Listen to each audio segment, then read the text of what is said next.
बिस्मिल्लाहिर्रहमानिर्रहीम। अस्सलाम वालेकुम नाज़रीन, मैं हूं आपकी मेज़बान मरियम शबीर। आप प्रोग्राम देख रहे हैं हम और हमारा माहौल। आप ख़बरें में सुनते होंगे, सोशल मीडिया पे देखते होंगे कि किस कदर ज़्यादा वायलेंस के केसेस बढ़ते जा रहे हैं, जिसमें ख़वातीन को जो है वो तशद्दुद, ज़्यादती और जान से भी मारा जाता है। ये बहुत ही अफसोसनाक वाक़यात हैं। नूर मुकद्दम का जैसे केस है, इसी तरह एक रावलपिंडी में जो अपने बेटे के साथ जिनको मार दिया गया।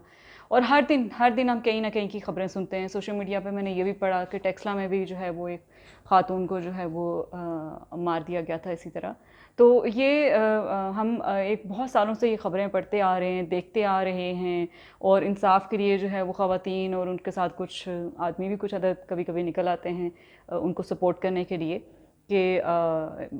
हमें भी ज़िंदा रहने का हक़ है, हमारे भी हकूक़ हैं, और अगर आप हमसे इख्तिलाफ़ करते हैं या हमारे हकूक़ को नहीं मानते तो इसका ये मतलब नहीं है कि हमारा गला दबा दिया जाए या गला काट दिया जाए या हमारा सर तन से जुदा कर दिया जाए।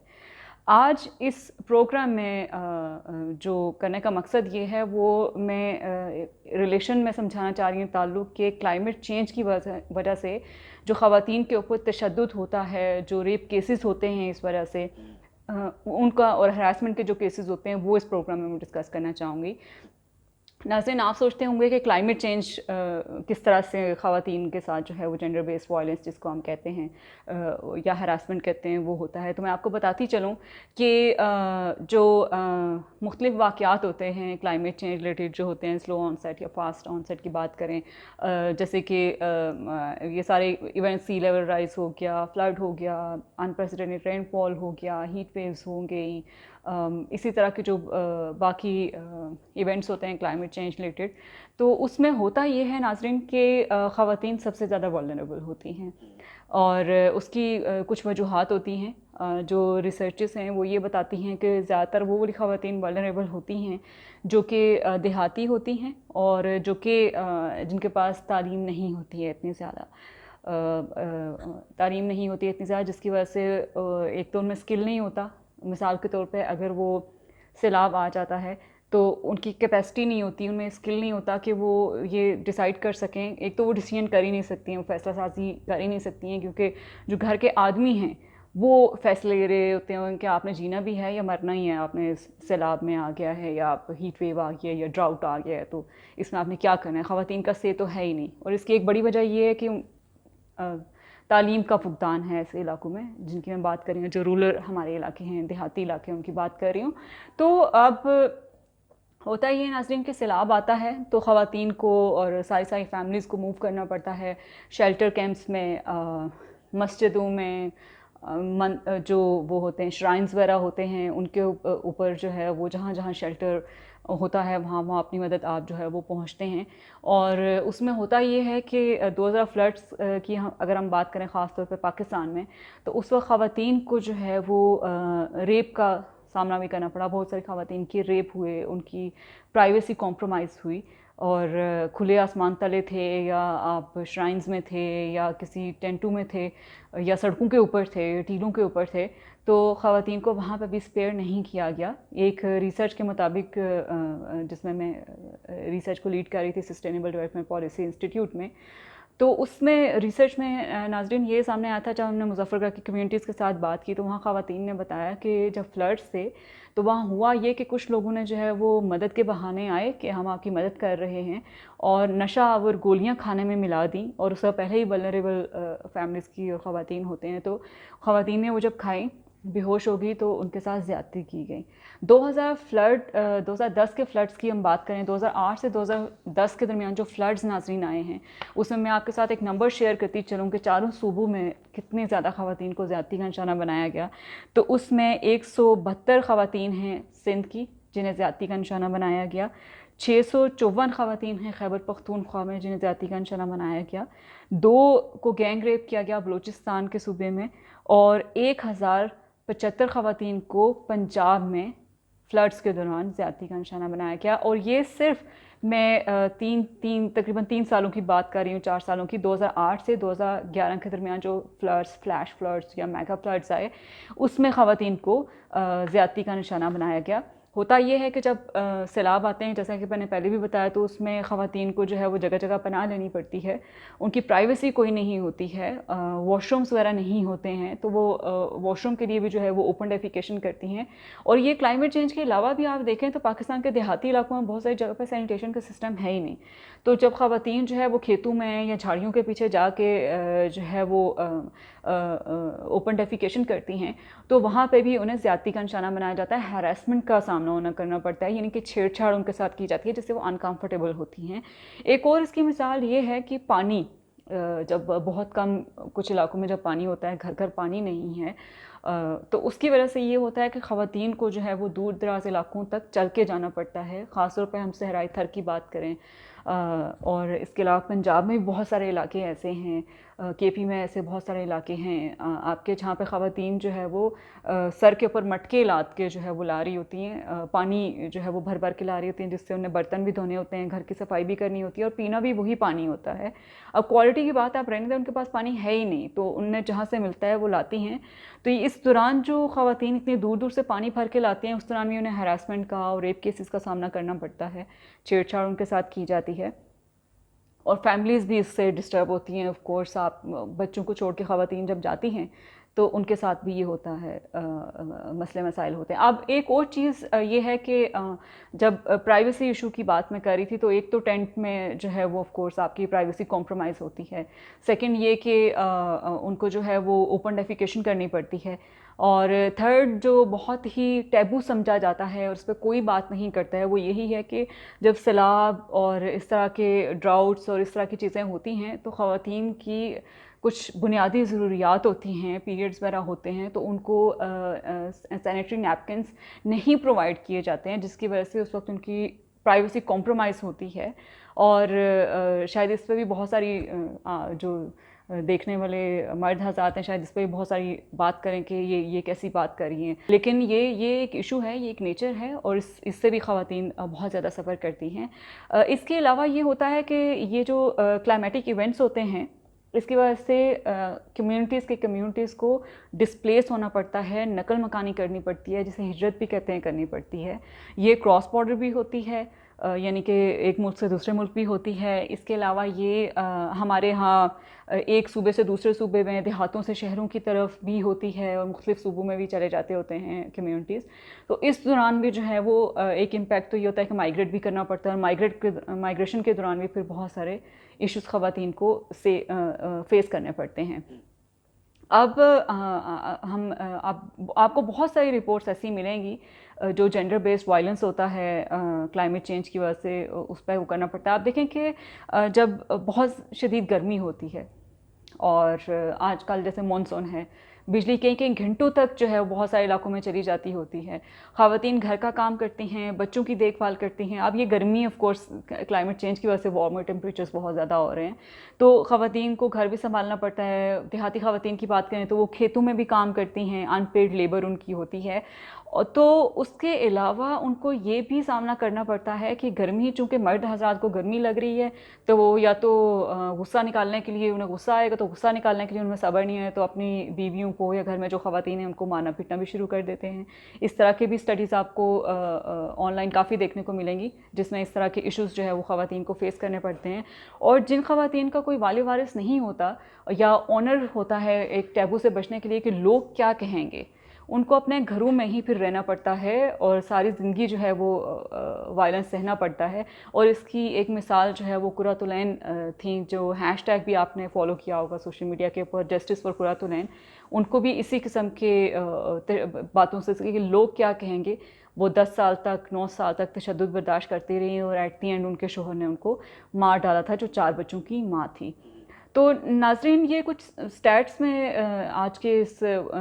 वीलॉग में एक शॉर्ट सा बनाना चाहती थी, जिसमें मैं शेयर करना चाहती कि क्लाइमेट चेंज किस तरह से इम्पैक्ट करता है। और ये सिर्फ पाकिस्तान में नहीं हो रहा है, सिर्फ पाकिस्तान को इसमें लेबल नहीं किया जा सकता कि यहाँ हो रहा है, बल्कि ये आप इंडिया में देखें क्लाइमेटिक इवेंट्स हो रहे हैं, वहाँ हो रहा है, आप बांग्लादेश में देखें, श्रीलंका में देखें, चाइना में जो है वो काफ़ी शदीद बारिशें हो रही हैं, उसकी वजह से जो है वो काफ़ी सारे लोगों की डेथ हो रही है वहाँ। यानी कि ये ह्यूमन बिहेवियर की मैं बात कर रही हूँ और मेल डोमिनेंस की बात कर रही हूँ कि किस तरह से जो है, और जो जहाँ पे अनपढ़ ख़वातीन या कम पढ़ी लिखी ख़वातीन होती हैं या सोसाइटल प्रेशर की वजह से कैसे उन्हें जो है वो प्रेशर्स का सामना करना पड़ता है और बर्दाश्त करना पड़ता है और सहना पड़ता है। तो ये सारे ऐसे वाक़यात हैं जिनका जो है वो एक तो ब्रॉडली हल यही है कि एक तो मर्द हज़रात जो हैं वो अपने अंदर थोड़ा सब्र पैदा करें, थोड़ी टॉलरेंस लाएं कि अगर कोई ख़ातून आपको नहीं कहती है या आप पर डिपेंडेंट है तो आप उसको इंसान समझें, उसे हैवान ना समझें, ताकि वो भी अपनी ओपिनियन दे सके या आपको रिजेक्ट कर सके, या इस तरह के जब वल्नरेबल है, फ्लड्स के दौरान माइग्रेट कर रही है या कहीं स्टे कर रही है तो आप उसका एडवांटेज ना लें, बल्कि आप हेल्प आउट करने की कोशिश करें।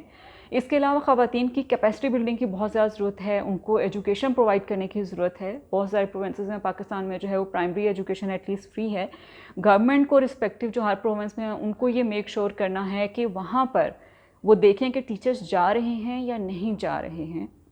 सिंध में एक सर्वे के दौरान जो है हमें पता चला था कि वहाँ पर टीचर तो हैं, उनको सैलरी भी आ जाती है, लेकिन बच्चे स्कूल नहीं आते हैं, ना ही ये चेक किया जाता है टीचर्स को कि वो क्लासेस ले रहे हैं या नहीं ले रहे हैं। और ये मैं रूरल थरपाके की बात कर रही हूँ। तो इसके अलावा ख़वातीन को डिस्करेज किया जाता है पढ़ने से कि वो ना पढ़ें, वो घरेलू काम काज सीखें, खेतों में काम करें, बच्चे पैदा करें, इस तरह की चीज़ें की जाती हैं।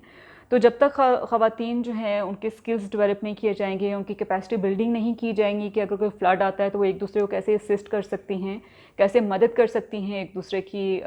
ऐसे सैलाब ज़दा या ड्राउट या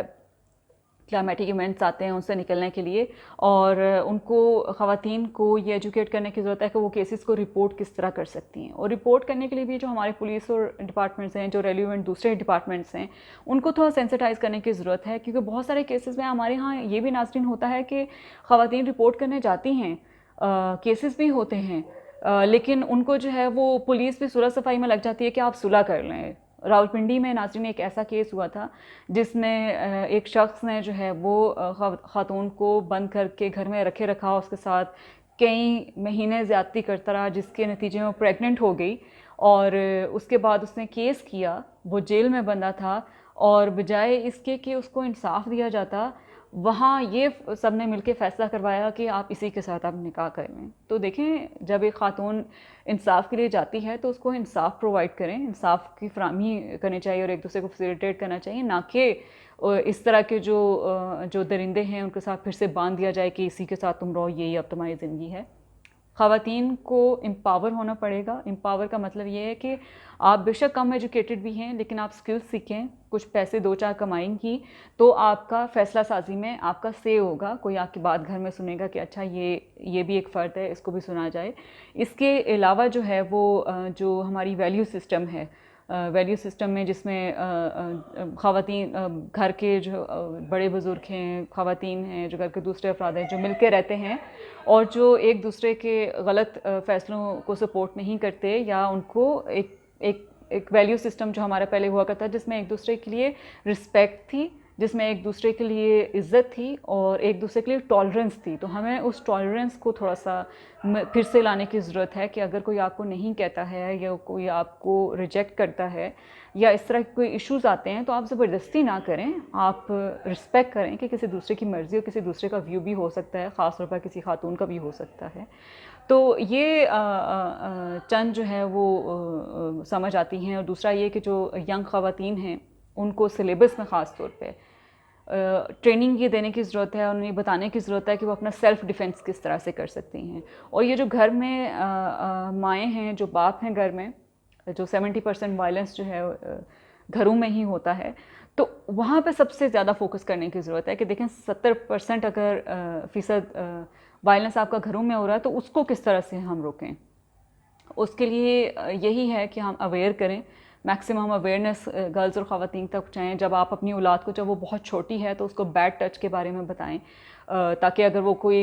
चाहे वो क्लाइमेटिक इवेंट की वजह से जो है वो माहौलियाती असरात की वजह से कोई नागहानी आती है या कोई खुदा न खास्ता जो है वो अंडर नॉर्मल सर्कमस्टांसिस में उनके साथ कोई ज़्यादती करने की या हरास करने की कोशिश करता है, तो फ़ौरन से जो है वो आपको बता सकें। एटलीस्ट इतनी फ्रैंकनेस अपने बच्चों के साथ ज़रूर रखें, उन्हें ट्रस्ट करें, उनके बिहेवियर को ऑब्ज़र्व करें कि अगर उसमें कोई एक बच्चे में सर्टन बिहेवियर चेंज आ रहा है, या आपके किसी रिश्तेदार या किसी फैमिली मेम्बर की गोद में बच्चा नहीं बैठना चाह रहा है, वो रेजिस्ट करता है, तो ये कुछ साइंस होते हैं, कुछ सिग्नल्स होते हैं जो आपके पेरेंट्स को समझने की ज़रूरत है कि उस वक्त वो थोड़े अलर्ट हो जाएं। तो इसी तरीके से जो है वो हम अपने बच्चों को, अपनी ख़वातीन को बचा सकते हैं, और जो मेल बच्चे हमारे होते हैं उनको भी हम इन्हीं चीज़ से इसी तरह बचा सकते हैं, मैक्सिमम आगाही से। अगले प्रोग्राम में हम एक नए इशू के साथ हाजिर होंगे, तब तक के लिए खुदा हाफिज़।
प्रोग्राम देख रहे हैं हम और हमारा माहौल।